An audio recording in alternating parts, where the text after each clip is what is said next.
ഏറ്റവും എളുപ്പത്തിൽ 2 മീൻകറി ഉണ്ടാക്കുന്ന ഒരു വീഡിയോ കാണിച്ചു തരാം. ആദ്യം വെളുത്തുള്ളി ഇഞ്ചി പേസ്റ്റ് ആക്കിയിടുക. പിന്നെ തക്കാളി 1 അല്ലെങ്കിൽ 2 മഞ്ഞൾപ്പൊടി മല്ലിപ്പൊടി മുളക് പൊടി ഉപ്പ് ഇതെല്ലാം ഇട്ടിട്ട് തക്കാളിയും പൊടികളും എല്ലാം കൂടെ നല്ലോണം കൈ വെച്ച് ഇങ്ങനെ അരച്ചെടുക്കട്ടോ. കൈ കൊണ്ട് തന്നെ ആക്കണം. മിക്സിയിലിട്ടാക്കിയിട്ട് ആക്കിയാൽ അത് ആ ഒരു പരുവത്തിലാവില്ല. നല്ല ടേസ്റ്റ് ഉണ്ടാവാൻ വേണ്ടിയിട്ടാണ് ഈ രീതിയിൽ ആക്കിയെടുക്കുന്നത് കേട്ടോ. അത് കഴിഞ്ഞിട്ട് കുറച്ച് മാങ്ങ ഇടുക. അതിലേക്ക് കുറച്ച് വെള്ളം കൂടി ഒഴിക്കുന്നുണ്ട് കേട്ടോ. പച്ചമാങ്ങ ഇട്ടിട്ട് ഒന്ന് തിളപ്പിച്ചെടുക്കുക. ഒന്ന് വന്ന് തുടങ്ങുമ്പോൾ നമുക്ക് നമ്മുടെ കോരല്ലേ, പുതിയാപ്പിളക്കോര, കിളിമീൻ അങ്ങനെയൊക്കെ പറയും, ആ ഒരു മീനിൻ്റെ തല ഇതിലേക്ക് ഇട്ട് കൊടുക്കുക.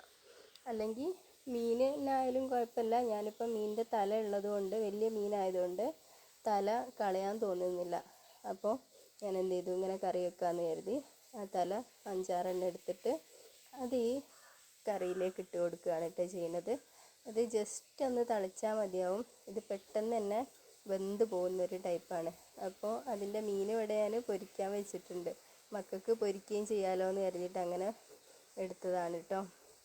അപ്പോൾ തല ജസ്റ്റ് ഒന്ന് മുങ്ങിക്കിടക്കാൻ മാത്രം ഒന്നും വെള്ളം ഒഴിക്കണമെന്നില്ല. ജസ്റ്റ് കുറച്ചൊരു വെള്ളം മതി. ഞാൻ കുറച്ച് കഴിഞ്ഞേരം തേങ്ങ അരച്ച് വയ്ക്കുകയും ചെയ്തിട്ടോ. 2 ചെറിയുള്ളി ഇട്ടിട്ട് തേങ്ങ അരച്ച് അതും ഇതിലേക്ക് ഒഴിച്ച്, ഞങ്ങൾ കുറച്ച് ആളായതുകൊണ്ടാണ് കുറച്ച് അളവിലാക്കിയത്. കറി ഒന്ന് തിളച്ച് വരുമ്പോൾ എണ്ണ ചൂടാക്കി കറിവേപ്പില ഇട്ടിട്ട് അതൊന്ന് താളിച്ചൊഴിക്കണേ.